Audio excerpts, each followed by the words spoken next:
So I'm just going to get into this really quickly because I just wanted to do a video now that it's been 10 years of HoonTV. Got launched early 2011, so it's pretty much the end of 2021 now, so 10 years in the making.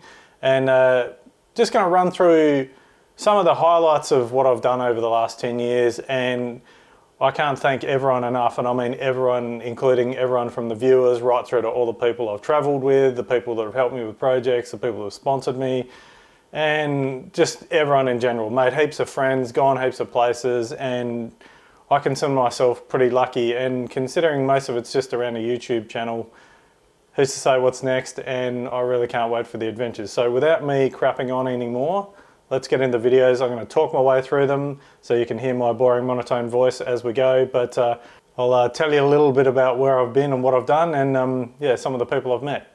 Enjoy.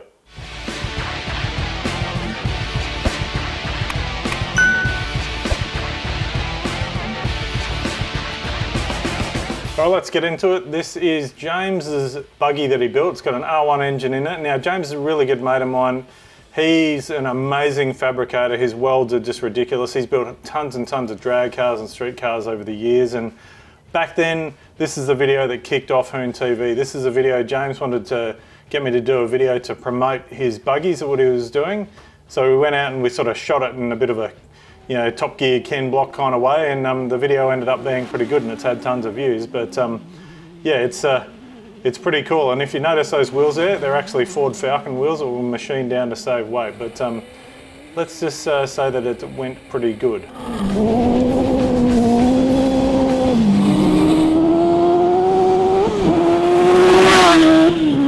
Now, the next video here, this is a bit of a sad one at the start here because that's Simon Owen, who's sadly passed away. He's the guy that started Performance Forums. Now, Performance Forums, group of complete idiots, and we all own up to that. We all got together and put some cash down and purchased what was probably, well, definitely the ugliest car in the world.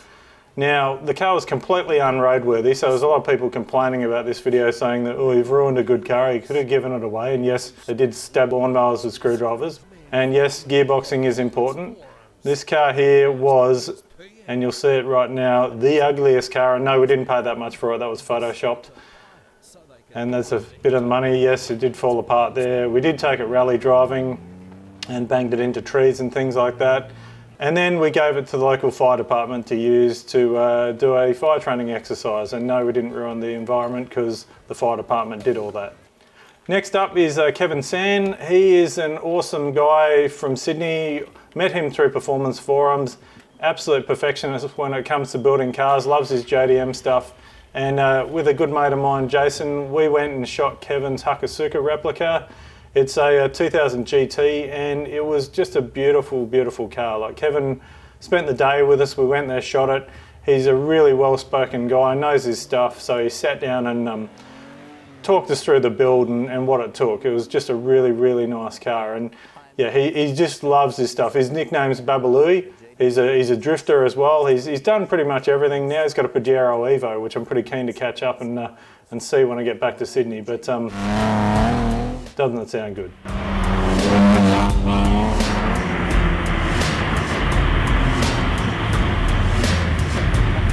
I purchased this car. Now, this is Matt Longhurst, awesome guy. He is a guy I met through Cam from Solid Engineering, and this is his GT-R that he's built up. It is one of the best time attack cars in the country, and he's now moved on to another project. He's currently racing in Integra, but this Skyline here, and this is the M-Speed one, his dream car really, I think.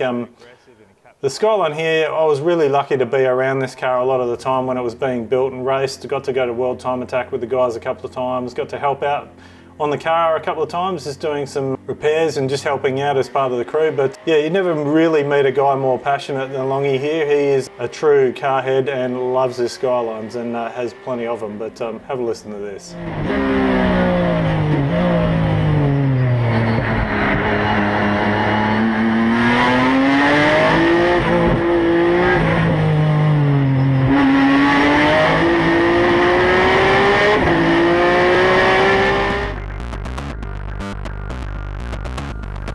Speaking of time attack cars, this is Mark Jenke's car. This is a car I shot ages ago, and this is completely sort of the opposite to Longy's car. Mark built this car pretty much himself under the carport at home. It was a really nice street car at first, and then he decided to go hardcore on it, and there you go, that's what it looked like originally. He's probably regretting it a little bit now because of the fact that 32 GT-Rs are worth a fortune, but he did turn it into a pretty awesome car. He sort of went a bit crazy with it later on and went wide body, and I think he sort of pulled the pin on the project, which is a bit of a shame because it was going in a pretty cool direction, but super awesome guy, and it did go really hard for what it was and the amount of effort he'd put into it himself.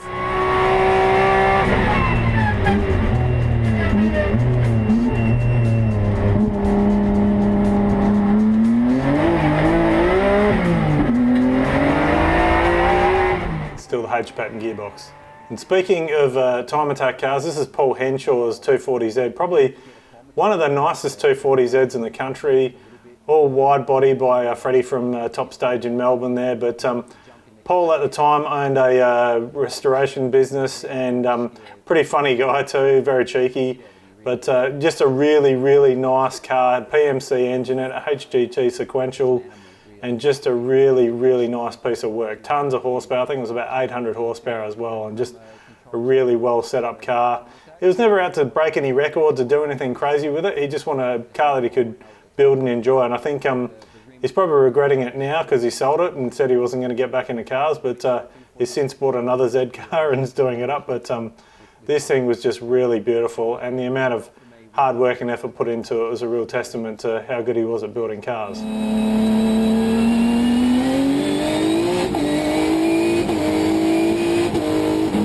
Speaking of Japanese cars, this is Jake Jones here, aka the Driftsquid, and this is a video we called Raw Squid because if there's one thing Jake Jones does very well, apart from grow hair, is drive the absolute crap out of cars. Now, I met Jake in New Zealand through Yokohama, and was lucky enough to spend quite a bit of time with him, and over the years he's developed, and now he's a sponsored driver. He's got his mental BMW and still the Stelvio, which he calls it. And he's been all over the world and drifted, and I'm pretty proud of the guy. I call him a pretty good mate, and yeah, he just does this. How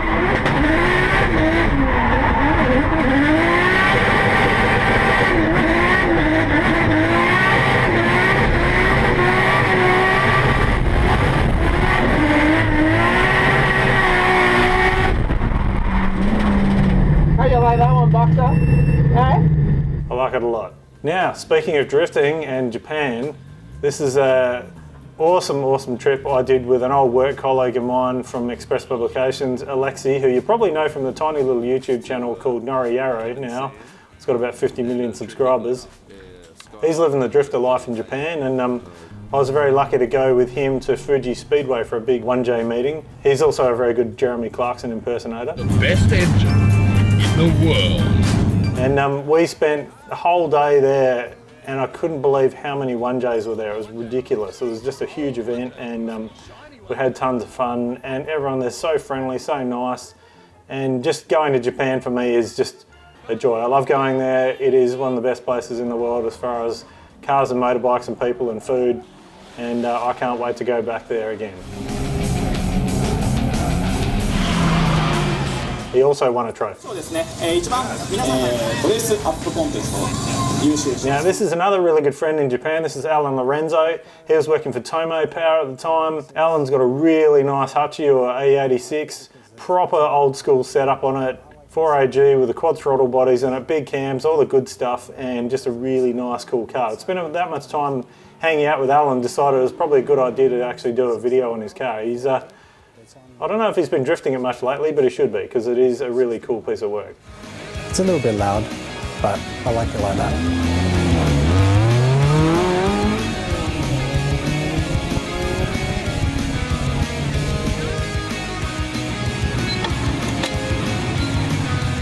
Speaking of Japan, this is my friend Jason. I was at the Tokyo Motorcycle Show with him a long time ago, and I just so happened to bump into a man called Mr. Yoshimura. We got chatting, and then just after the show, Jason and I jumped on some motorbikes and we rode down south and went to the Yoshimura factory. And there's the man himself. That's Pops Yoshimura's son, Fujio Yoshimura, and he is now the man running both of the Yoshimura factories. Now, they were nice enough, and yeah, Jason, he acts a fool, but he absolutely loves this stuff, so, and he was so excited about being there. And I can't wait to catch up with Jason again. He's a really good friend. But we got the grand tour of everything in the Yoshimura factory. That's the Superbike workshop there that does all the bikes for the Suzuka 8-hour. And then we went out into the workshop to actually watch some of these exhaust systems being made. And that's how they heat treat and get all those awesome colours in there. Jason also tried to steal a Superbike engine. But yeah, it was a good time. Also with Jason and the guys from No Limit Japan, Nakanuma and Ichimoto, we went to this place here, Bulldock. Bulldock, he builds some of the nicest bikes you'll ever see, and that's when I fell in love with KN flat slide carburetors. We spent the whole day there with those girls hanging around. Nakanuma, Ichimoto did a whole bunch of photo shoots. Jason got to go out riding the bike so I could take some photos, and it was just a real joy.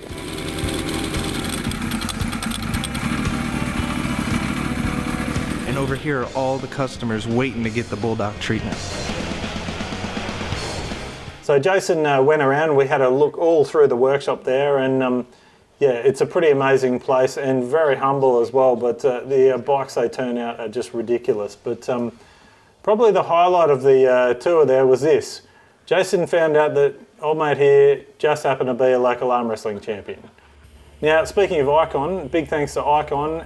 In Japan, I met the boss of KTM Japan, and he introduced me to the guys at KTM headquarters. From there, borrowed a KTM and then went and rode the Stelvio Pass. Now, it's not quite the racetrack that everyone thinks it is, but it's the Stelvio Pass. Everyone knows what the Stelvio Pass is, and it's got about 50 million hairpin turns. It's a KTM SMT 990, so not quite like a sports bike, but it was pretty good. I mean, most of the corners here are first gear, but this video's had tons of views, and it's literally just me riding down that hill. Yeah, it was just a real joy. I rode it up there in the dark on the way up to the hotel, but then decided the next morning I was like, you know what, I'm going to do it again. So I rode back down and then back up again, and I tell you what, it was definitely worth the fuel that went into the bike.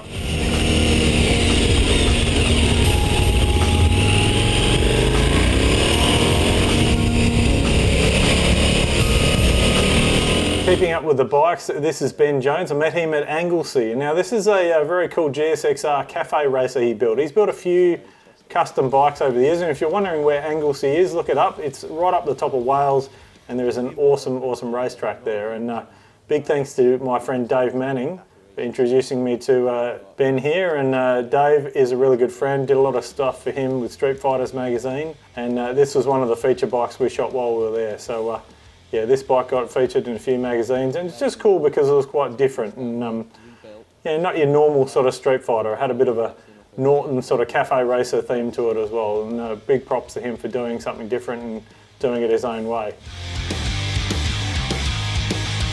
A load of people are like, oh, it won't work, man, it won't work. The proof is there now, it does work. And with Dave, big thanks to him as well. I got to go to Santa Pod, and we rocked up that day. It was the first time I actually met Dave, and we rocked up and there was about 35 turbo Hayabusas there and turbo bikes, and it was just a huge event. It was October and it was freezing, but it was perfect turbo weather, and some of these bikes were just absolutely nuts. There were bikes from over in Europe as well, some of them from Germany, other places, but it was just a whole day of watching bikes. This guy here, I think he ran, oh, I can't even remember, it was like 688 or something like that, absolutely nuts. And yeah, bikes and more bikes and turbos ever. It was just brilliant.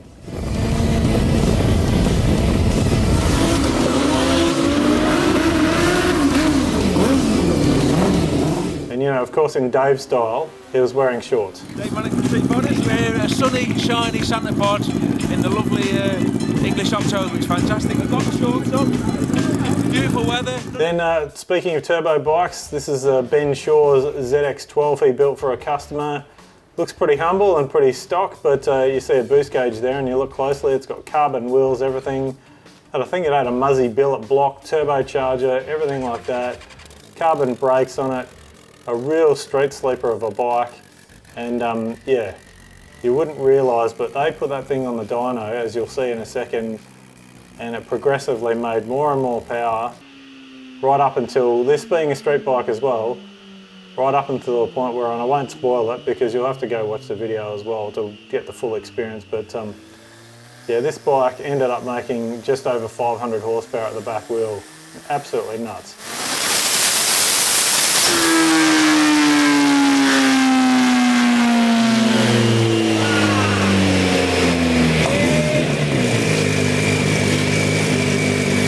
And yeah, you would be happy. Now, this is the bike that I actually met Ben because of, I'd say. This is the Bladerod. This is a bike I built back in 2005, so way before HoonTV. Ended up on the cover of Two Wheels magazine, and this was at the Streetfighter's Christmas runs at Heathcote Park Raceway in Victoria there. We went there for just 2 days of flat out racing on our bikes. Bladerod's probably the bike that started it all for me. It was the bike that I built after I sort of, you know, pulled the pin on stunt riding for a bit there, and yeah, it didn't go too bad. I had a slippy clutch, but it still ran 11.1, and yeah, I had loads of fun.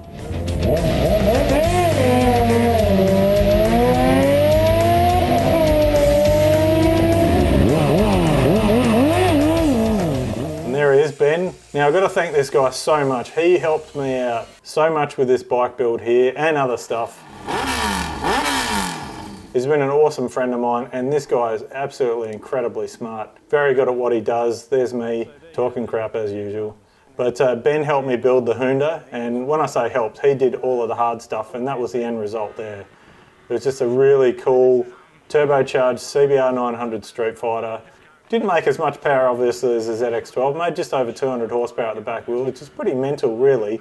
Awesome bike. I just honestly ended up selling it because you just can't enjoy a bike like that on the street, and you know, I had other projects to do and things to do, and it just wasn't getting ridden enough, so I thought I'd move it on and let somebody else enjoy it.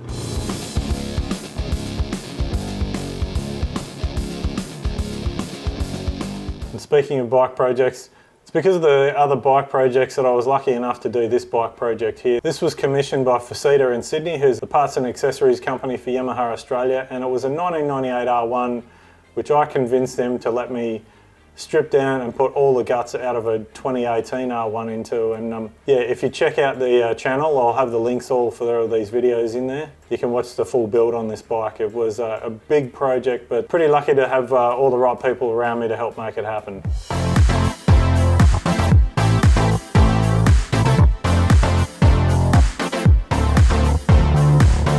After I finished that bike, Fuji sent me another R1. This one was a 2018 R1, a black one. And the plan for this bike was just to take it to the track first, to ride an R1 around the track. And I tell you what, I felt like Valentino Rossi, because apparently I was leaving big black lines out of the corners, and it wasn't because of my riding, it was pretty much just because of the computers. But awesome bike, and I can see why these things have done so well. I mean, yeah, they won World Superbike this year, but this is the end result. I built it into a 2-up bike so that they could take passengers out there and take them around the track, and it was all the Dunlop themes. Here's Yanni Shaw out at Sydney Motorsport Park, as it's known now, taking a passenger for a ride, and yeah, he definitely wasn't holding back, and it was pretty cool to see a bike that I built out there on TV cameras getting shot.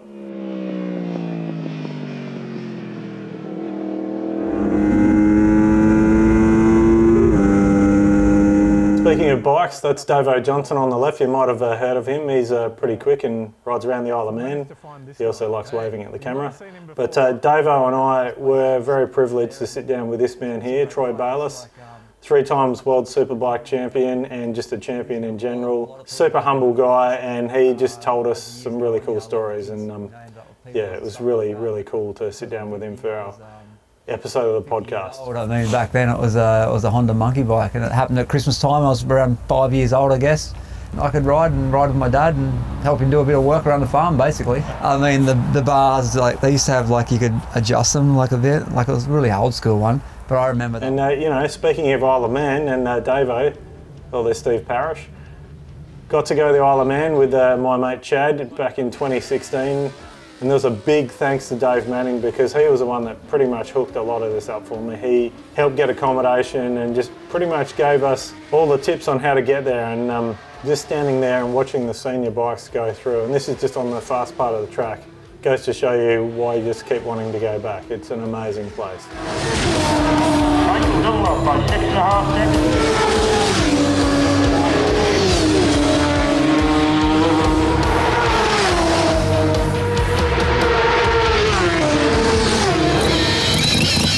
of Isle of Man, this is my mate Steve. Now this is the actual real Robert Dunlop Isle of Man TT Norton rotary bike. Steve's got a couple of these now, but he literally just bought this bike, had it running. There's my VFR 750 in the background, the Joey Dunlop replica. This is at the Adelaide Motorsport Festival. Don't mind Steve with the wrong finger there on the brake lever, but Steve literally got this bike, had it running, and then took it out in Steve's style and just gave it everything. Like, I think he was so excited to get the bike, and yeah, I can't even talk right now because this thing, have a listen to this. Oh yeah, and the tacho, no, that wasn't working. So he was just riding it.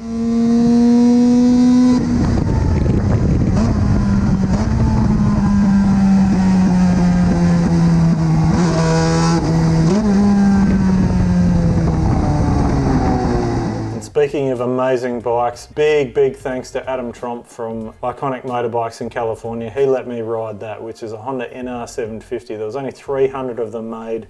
It's hard to explain what it is. I call it a work of art. It was just a homologated piece of awesomeness, and oval pistons, 750cc. I'm sitting there taking photos of it. Adam goes, why don't you get your helmet and just take it for a ride? Yeah, it's funny, a few people commented on this video saying, oh, you're lane splitting in California and this and that.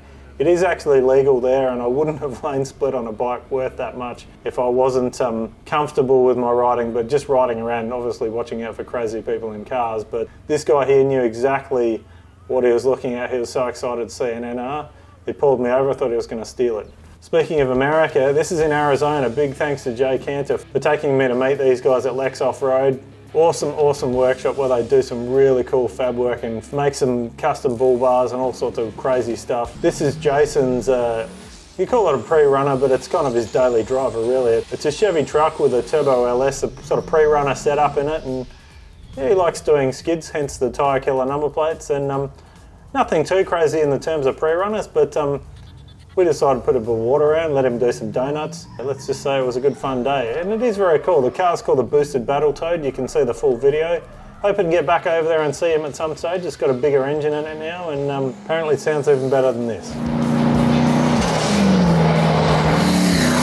Now, this is a big part of my HoonTV build series. This is Frank the Tank. This is my Land Cruiser I've had for 13 years. Got to drive it all over the place. Enjoyed the car.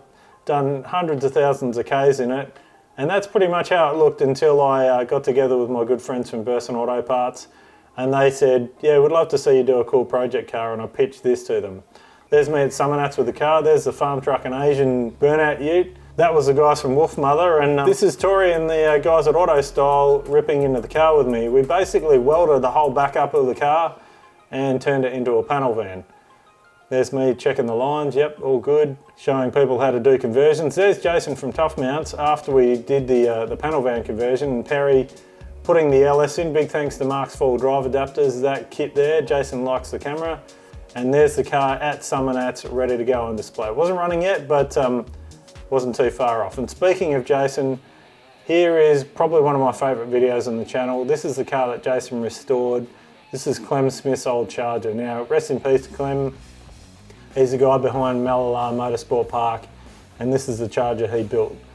Jason brought this back to its original spec, and it is just an absolute work of art. It is a beautiful car. It's a wide body Charger. There's Jason sitting on some fat tyres. There's Clem back in the day. Rest in peace, mate. You've done an awesome job over the years, and what a cool car it was. And yeah, just have a listen to this thing. It is probably one of the nicest cars you'll ever hear.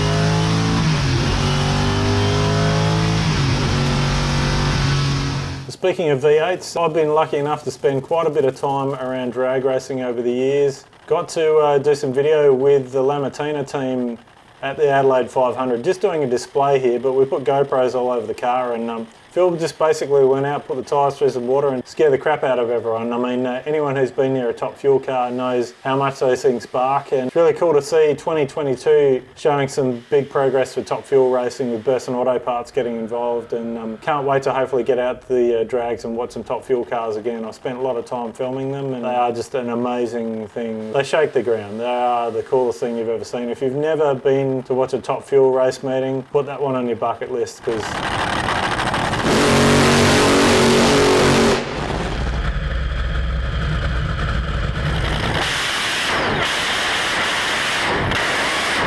this guy here, I met Chad through drag racing, and with Chad we got to do a bit of stuff with some sprint cars as well, and did some quick chat on the road things while we're doing World Series sprint cars. And as part of that, you'll see there's a video on the Ryko website now, Workshop Heroes. We went to KRE not long ago, but back in 2013 we also went to KRE, and I managed to put some GoPros up and film this 410 sprint car engine on the dyno. Yeah, it was the first time I'd seen a 410 sprint car engine out of a car, and oh my god, do they sound good.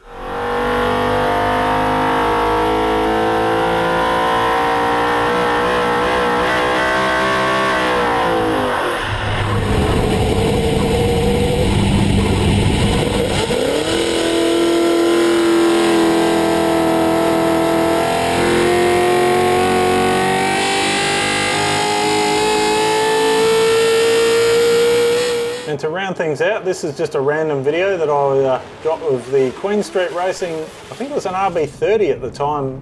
It had been through a few different guises, but this Gemini here, this video made it onto Speed Hunters, which was huge at the time, and the video kind of went viral. So there you have it. Big thanks to everyone who's been watching over the years and subscribing and commenting and everything like that. Had some really humbling comments over the years, and it really means a lot to me. Comments for a YouTuber are really important, because we just get to know what the viewers think of what we're doing. Love it, hate it, whatever. We still like the comments. It's all feedback. Obviously, people who subscribe are massively important to us as well, because that means that they've got a vested interest in what we're doing. So if you aren't already subscribed, then we'd love you to if you really like what you've seen. But huge thanks again, and here's to an awesome 2022. Let's just hope it's better than the last 2 years. So catch you later.